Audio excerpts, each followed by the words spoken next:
அனைவருக்கும் அன்பு வணக்கம். வழக்கமா அந்த பார்லிமெண்ட் செஷன் ஆரம்பிக்கிறதுக்கு முன்னாடி எல்லாம் பாத்தீங்கன்னா எதிர்கட்சிகள் வந்து பெகசஸ் அப்படின்னு கோஷத்தை கையில எடுத்துப்பாங்க. பார்லிமெண்ட் செஷன் இல்ல, எலெக்ஷன் தான் அப்படின்றதுனால அதானி குழுமத்தில் ஊழல் அப்படின்ற கோஷத்தை கையில எடுத்துனாங்க போல இது. இன்னும் எத்தனை வருஷத்துக்கு தான் திருப்பி திருப்பி அர்ச்சமாவே அர்ச்சிட்டு இருப்பாங்கன்னு எனக்கு புரியலங்க. இதுல அதானி தான் ஆகட்டும், என்னங்க இப்படி போங்காட்டம் ஆடுறாரு அதிர் ரஞ்சன் சௌத்ரி, காங்கிரஸ் எதிர்கட்சி தலைவர். இதுக்கு மேல வெளிப்படையா ஒரு மனுஷன் பேச முடியாதுங்க. பேட்டியில சொல்றாரு, எங்களுக்கும் காசு கொடுத்தா நாங்களும் அவரை பத்தி பேசாம இருப்போம், எங்களுக்கு ஒண்ணுமே கொடுக்கலையே, இதுக்கு மேல ஒரு மனுஷன் வந்து எங்களுக்கு காசு கொடு, நாங்க வாய மூடின்னு இருக்கோம் அப்படின்னு எப்படிங்க சொல்ல முடியும்? இவ்வளவு தூரம் சொல்லியும் அவரை கண்டுக்கலையா என்னன்னு தெரியல. இதுல பாத்தீங்கன்னா பினான்சியல் டைம்ஸ் அமெரிக்க பத்திரிகை, அதுல வந்து செய்தி வந்திருக்கு. உடனே இங்க பாத்தீங்கன்னா ஏராளமான பேர் வந்து பாத்தீங்களா அதானி குழுமத்தில் ஊழல், இவ்வளவு ஊழல், அவ்வளவு ஊழல், 6000 கோடி ஊழல் அப்படின்லாம் தலைப்பு போட்டு செய்தி வந்து முதல்ல இவங்க என்ன இங்கிலீஷை சரியா படிக்கலையா, இல்ல இவங்க லெவல் இவ்வளவுதானா அப்படின்றது எனக்கு தெரியல.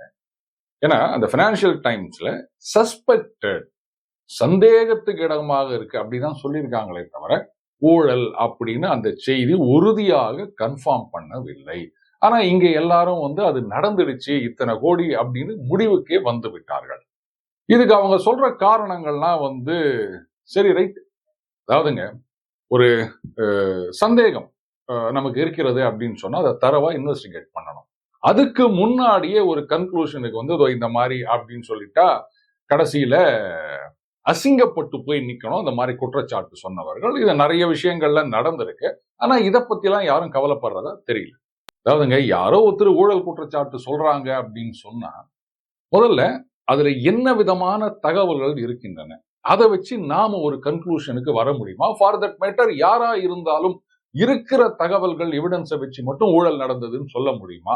அதர் சைடு எப்படி இருக்கும்? இதையெல்லாம் தரவா அனலைஸ் பண்ணாம நாம கபால்னு அதுல குதிக்க கூடாதுங்க. நாளைக்கே அதானி வந்து இந்த மாதிரி ஊழல்னு சொல்லிட்டீங்களே, முடிவே பண்ணிட்டீங்களே அப்படின்ட்டு டெஃபமேஷன் கேஸ் போட்டா என்ன பண்ணுவாங்க இவங்க? நான் முட்டு கொடுக்குறேன்னு நினைக்காதீங்க. ஒரு இன்வெஸ்டிகேட்டரா பல வருஷம் இருந்ததுனால இதை பார்க்கும் போதே தெரியுது இதை வச்சு ஒண்ணுமே பண்ண முடியாது அப்படின்னு. Very simple. இவங்க என்ன சொல்றாங்க பாருங்க, இவர் வந்து லெட்டஸ்டே ஒரு $30 வச்சுக்கோங்களேன், இந்த ரேட்டுக்கு நிலக்கரி வாங்குறாரு. இங்க வந்து லெட்டஸ்டே ஒரு $90 வச்சுக்கோங்களேன், இந்த ரேட்டுக்கு விற்கிறாரு, 3 மடங்கு லாபம் அப்படின்னு. சரி, நான் உங்களை ஒரே ஒரு கேள்வி கேட்கிறேன், இது எப்படி ஊழல்னு சொல்ல முடியும்? சில நேரங்கள்ல பாத்தீங்கன்னா காய்கறி, சில நேரங்கள் இல்லை எல்லா நேரங்கள்லயுமே விவசாயி கிட்ட என்ன ரேட்டுக்கு வாங்குறாங்க, நாம மார்க்கெட்ல போய் வாங்கும் போது என்ன ரேட்டு விற்குது? தக்காளி எல்லாம் கிலோ ₹1 கூட கிடைக்க மாட்டுது அப்படின்னு எத்தனை விவசாயிகள் ரோட்ல கொடுத்து போறாங்க. ஆனா அதே சமயத்துல நாம வந்து இங்க ₹10 ₹15 அப்படின்னு வாங்கின்னு இருக்கிறோம். எவ்வளவு மடங்கு வித்தியாசம் இருக்குது பாத்தீங்களா? அப்போ அவர் என்ன சேரிட்டியா நடத்துறாரு? ஒரு இடத்துல நிலக்கரியை வாங்கி அதே ரேட்டுக்கு இல்ல அதோட குறைஞ்ச ரேட்டுக்கு உங்களுக்கு கொண்டாந்து கொடுக்கறதுக்கு, அது அங்கேருந்து டிரான்ஸ்போர்ட் காஸ்ட்னு ஒண்ணு இருக்குது, ஞாபகம் இருக்குதா? கப்பல்ல கொண்டாடணும், அங்க ஏத்துற கூலி இறக்குற கூலி, இந்த ஏகப்பட்ட செலவுகள் இருக்கு. அதுக்கப்புறம் அந்த ஃப்ரைட் சார்ஜஸ் இருக்கு. அதுக்கப்புறம் இங்க வந்து இறக்குற கூலி, ஹேண்ட்லிங் சார்ஜஸ், அதுக்கப்புறம் அவங்க இடத்துக்கு கொண்டு வந்து கொடுக்குற சார்ஜஸ், அதுக்கப்புறம் ஒரு கம்பெனி இருக்குது, அதுக்கு வந்து ஆளெல்லாம் வச்சு சம்பளம் கொடுத்து வேலை பார்த்துன்னு இருக்கிறாங்க. எவ்வளவு விஷயங்கள் இருக்கு, கம்பெனியோடைய ப்ராஃபிட் இருக்கு. அடுத்தது என்ன, அதானி கம்பெனி மட்டும் தான் உலகத்திலேயே நிலக்கரி விற்கிறாங்க, வேற யாரும் விற்கலையா? அப்ப வாங்கியிருக்க வேண்டியது தானே. இப்போ இது வந்து டெண்டர் மூலமாகத்தான் வந்திருக்கும் இந்த கோல் வாங்குறது அப்படின்றது. ஜஸ்ட் லைக் தட் யாரும் போயிட்டு ரைட்டுப்பா நீங்க நாளையில இருந்து டான்ஜெட்கோ நீங்க அதானி கிட்டயே வாங்கிக்கங்க அப்படின்லாம் சொல்ல முடியாதுங்க. அப்போ ஒரு ப்ராப்பர் ப்ராசஸ் நடந்துதான் இந்த கான்ட்ராக்ட் கொடுக்கப்பட்டிருக்க வேண்டும். நம்பர் 1. அடுத்தது, சார் என்ன சார் அப்ப கூட வந்து டிரான்ஸ்போர்ட் காஸ்ட் எல்லாம் சேர்த்தா இப்படி கிட்டத்தட்ட 3 மடங்கு வருமா அப்படின்னா, இதுதான் மார்க்கெட் ரேட் அப்படின்றது. அதை விட கம்மியா வேற எங்கேயாவது கொடுத்தாங்கன்னா வாங்கிக்க வேண்டியது தானே. இல்லாததுனால தானே இங்க நீங்க வாங்குறீங்க. அப்புறம் இதை போய் குறை சொல்லி நிக்கிறீங்க. எல்லாம் டிமாண்ட் அண்ட் சப்ளை தாங்க. அடுத்தது இன்னொரு ஒரு பெரிய தப்பு கண்டுபிடிச்சிட்ட மாதிரி சில பேர் குதிச்சு நிக்கிறாங்க. அதர் சைடோட ஆர்குமெண்ட் என்னவா இருக்கும் அப்படின்றத பத்தி யாரும் பாக்குறது கிடையாதுங்க. இந்த டெவில்ஸ் அட்வொகேட்னு சொல்லுவாங்க, அந்த பக்கம் என்ன மாதிரியான ஒரு ஆர்குமெண்ட் இருக்கலாம் அப்படின்றத முதல்ல நானே யோசிச்சிருவேன். சோ அதனால தேவையில்லாம கட்சியில போயிட்டு ஒண்ணு இல்லாம திரும்பி வர வேண்டிய அவசியம் எனக்கு இருந்தது கிடையாது.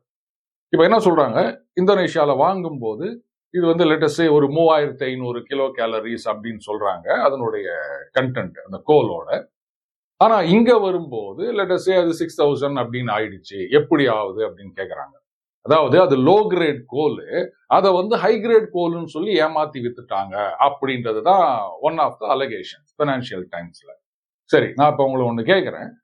அந்த கோலோட கிரேடு இருக்கு இல்லையா, இதை பொறுத்து எவ்வளவு கோல் நீங்க வந்து யூஸ் பண்றீங்க அப்படின்றது மாறும். எரிசக்தி அதிகமா இருக்க கோல் யூஸ் பண்ணீங்கன்னு சொன்னா, சரி 1 கிலோ இது வந்து இவ்வளவு உற்பத்தி ஆகுது அப்படின்னு சொன்னா, வேற அந்த எரிசக்தி கம்மியா இருக்கிறத போட்டீங்கன்னா 2 கிலோ தேவைப்படும். அப்போ அந்த பீரியட்ல கோல் எவ்வளவு கன்சியூம் பண்ணிக்கிறாங்கோ அந்த அனல் மின் நிலையங்கள்ல அப்படின்றத பார்த்தாலே அது என்ன கிரேடு கோல் அப்படின்றது தாராளமா தெரியும்.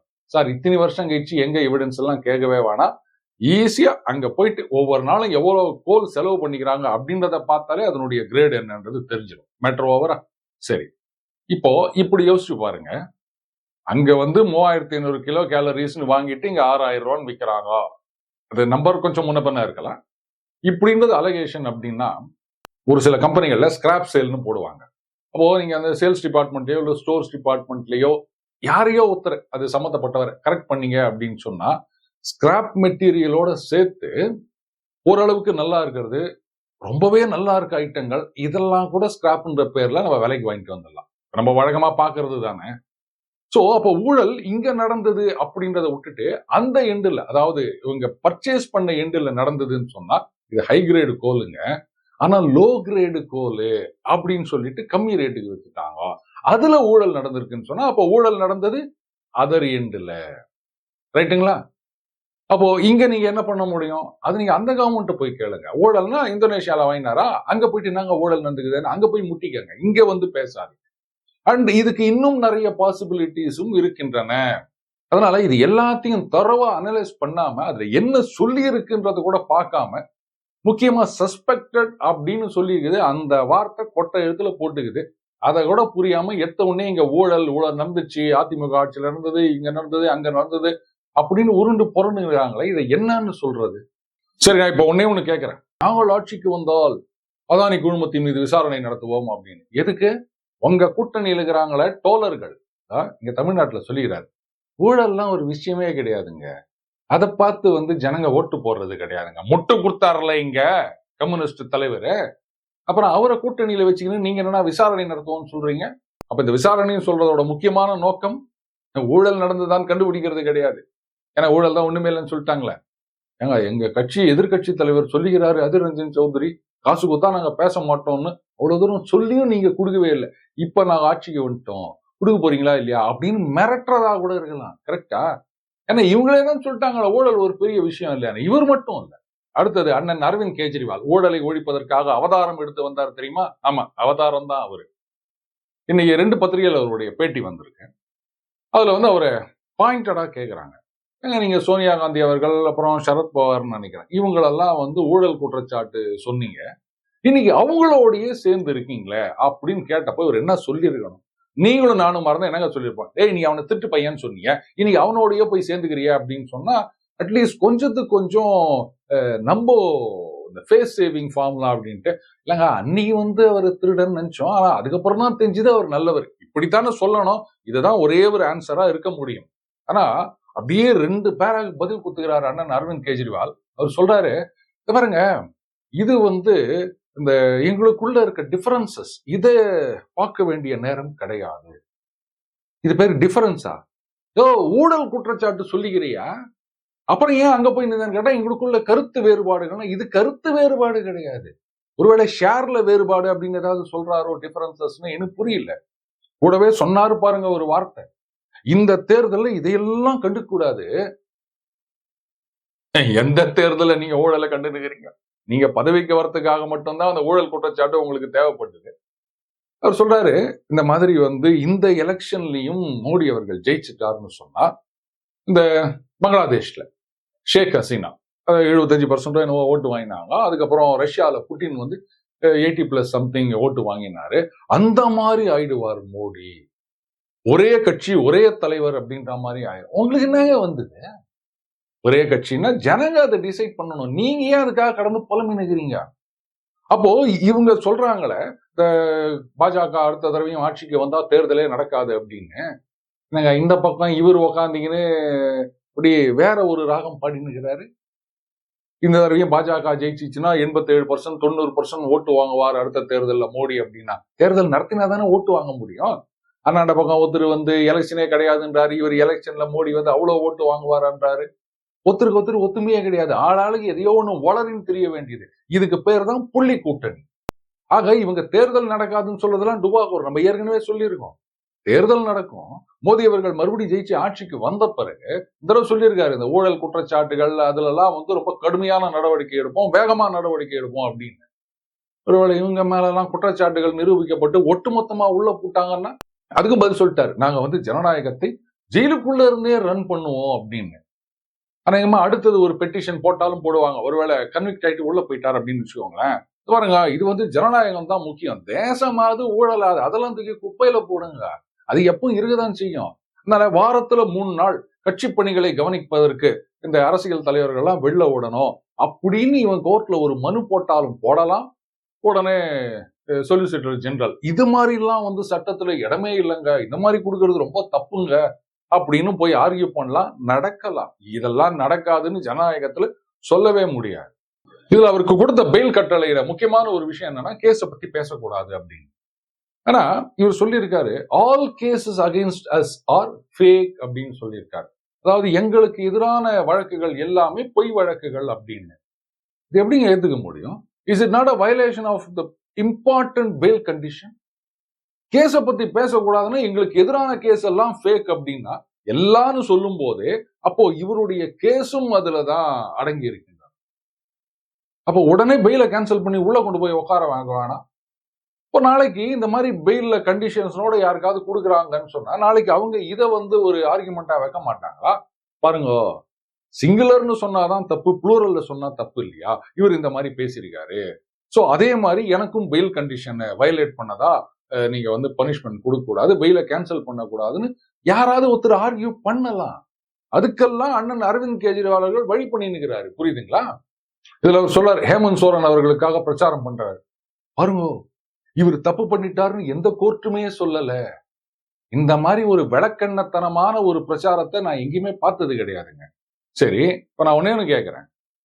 ஹேமந்த் சோரன் அவர்கள் கன்விக்ட் ஆகல, ஆனாலும் உள்ள இருக்காருன்னு சொன்னா, இப்ப 2ஆம் தேதி நீங்க உள்ள போகணும்னு கோர்ட் சொல்லியிருக்காங்க அந்த கண்டிஷன்ல.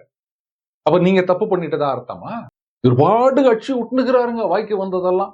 ஆனா அதையும் நம்புவதற்கு மாங்காய் மக்கள் இருக்காங்க அப்படின்னு சொன்னா அப்புறம் அவரை குறை சொல்ல முடியாது. மாங்காயத்தான் நம்ம குறை சொல்லணும். இதுல பாத்தீங்கன்னா மம்தா பானர்ஜி அவர்கள் சட்டம், நீதிமன்றம், தீர்ப்புகள் இதெல்லாம் அவங்க கேர் பண்றதே இல்லை அப்படின்னு நினைக்கிறேன். அவங்க தனி ஒரு உலகத்துல இருக்காங்க போல இருக்கு. ஹைகோர்ட்ல, கல்கட்டா ஹைகோர்ட்ல ஜட்ஜ்மெண்ட் கொடுத்திருக்காங்க. அதாவது இஸ்லாமியர்களில் பல பிரிவினரை இவங்க ஓபிசி லிஸ்ட்ல சேர்த்திருக்காங்க. இது சரியில்லை அப்படின்னு சொல்லிட்டு 2010 நினைக்கிறேன் கட் ஆஃப் டேட். அதற்கு பிறகு கொடுக்கப்பட்ட அத்தனை ஓபிசி சர்டிபிகேட்டும் செல்லாது அப்படின்னு சொல்லிட்டாங்க. ஆனா இதுவரைக்கும் அந்த சர்டிபிகேட் மூலமா யாராவது இந்த காலேஜ் சேர்றது, வேலைக்கு சேர்றது அப்படி இருந்திருந்தாங்கன்னா அவங்கள அது பாதிக்காது. பட் இனிமே அது செல்லாது. இதுதான் அந்த தீர்ப்பின் சாராம்சம். சரி, கோர்ட்ல தீர்ப்பு அது உங்களுக்கு சாதகமா வரலாம், பாதகமா வரலாம். என்ன பண்ணணும்? சரிங்க, நாங்க அப்பீல் போவோம், இதுதான் சொல்லணும். ஆனா இது பாஜகவுடைய தீர்ப்பு அப்படின்ற மாதிரி பேசினா இது எப்படி ஏத்துக்க முடியும்? அப்போ தீர்ப்புக்கு இவர்கள் உள்நோக்கம் கற்பிக்கின்றார்கள். அதுக்கு ஒரு பேக்ரவுண்ட் கிரியேட் பண்றாங்க. அந்த தீர்ப்புக்கு பின்னாடி இவங்க இருக்கலாம் அப்படின்ற ஒரு சந்தேகத்தை கிளப்புகின்றார்கள். Is it not contempt of court? இவங்க ஆரம்பத்துல இருந்து பாத்தீங்கன்னா இந்த பங்களாதேஷ்ல இருந்து வந்தவங்க, நான் இங்க இருக்கிற வரைக்கும் உங்களை யாரையும் வெளில அனுப்ப விட மாட்டேன். என்னங்க நியாயம் அது? ரோஹிங்கியாக்களை இங்க கொண்டாந்து உட்கார வச்சுக்கணும் அப்படின்னு சொன்னது இவங்க தான். இந்த பங்களாதேசத்திலிருந்து சட்டவிரோதமாக இந்தியாவுக்கு வந்தவர்கள் எந்த அளவுக்கு டீப்பா இந்த பெனிட்ரேஷன் இருக்குன்னு பாத்தீங்கன்னா, ஒரு 2 நாளைக்கு முன்னாடி நினைக்கிறேன் தினத்தந்தி செய்தி. அதாவது ஒரு பெண் அவங்க காவல் நிலையத்துல புகார் கொடுக்குறாங்க. இங்க வந்த பிறகு அவங்களுக்கும் இன்னொருத்தருக்கும் திருமணம் ஆகி இருக்கின்றது. அதுக்கப்புறம் 2 பேருக்கும் ஏதோ பிரச்சனை, தனித்தனியா போயிட்டாங்க. இப்ப அந்த பெண் என்ன சொல்றாங்க, அவர் வந்து என்ன கார்ல கூட்டு போனாரு. அங்க இன்னொரு அவருடைய ஃப்ரெண்ட்ஸ் 3 பேர் இருந்தாங்க. அவங்க வந்து என்ன பாலியல் வன்முறைக்கு உட்படுத்தினர். பாலியல் பலாத்காரம் செய்தனர். அதுக்கப்புறமா பெருங்குடி டோல்கேட்ல என்னை இறக்கி விட்டு போயிட்டாங்க. இதுதாங்க கம்ப்ளைண்ட். இது ரொம்ப சீரியஸா இருக்கு அப்படின்னு சொன்ன உடனே போலீஸ் உடனடியாக செயல்பட்டு, அதுக்கப்புறம் அந்த இறக்கி விட்டதா சொன்னப்பட்ட இடத்துல இந்த சிசிடிவி ஃபுட்டேஜ் இதெல்லாம் எடுத்து பார்க்குறாங்க. பார்த்தா இவங்க வந்து சாதாரணமா நடந்து வரா மாரி தான் அந்த ஃபுட்டேஜ் இருக்கு. அடுத்தது மெடிக்கல் டெஸ்ட்க்கு போனா அந்த மாரி எதுவுமே வன்முறை நடக்கவில்லை அப்படின்னு சொல்றாங்க. அப்புறம் என்ன ஏது அப்படின்னு கேட்டா 2 பேருக்கும் பிரச்சனை. அதனால அவர் போட்டு தள்ளணும்னு சொல்லிட்டு இந்த மாரி ஒரு புகார் குடுத்திருக்கிறதா அந்த செய்தி கூறுகின்றது. ஆனா அதுல முக்கியமான ஒரு விஷயமா நான் பார்த்தது என்னன்னா, இந்த பெண் வந்து கல்யாணம் பண்ணிக்கினாங்கல்ல, அவர் வங்கதேசத்தை சார்ந்தவர் அப்படின்னு அந்த செய்தியில போட்டுக்குது. எங்க இருக்காங்க? கேளம்பாக்கத்துல இருக்காங்க. இது வெஸ்ட் பெங்கால்ல தான் இருக்கணும்னு அவசியம் கிடையாது. கேளம்பாக்கத்துல கூட இருக்காங்க அப்படின்னும் போது, எந்த அளவுக்கு இது ரொம்ப டீப்பா போயிருக்குது அப்படின்னு பாருங்க. நாம சொல்றோம் வடக்குல இருந்து எல்லாரும் வந்து வேலைக்கு வந்துடுறாங்க. பாத்தீங்கன்னா எங்க பார்த்தாலும் அவங்க தான் இருக்காங்க அப்படின்னு. ஏங்க நாடு விட்டு நாடு தாண்டி வந்துக்கிறாங்க. இதுக்கு என்ன சொல்ல போறீங்க?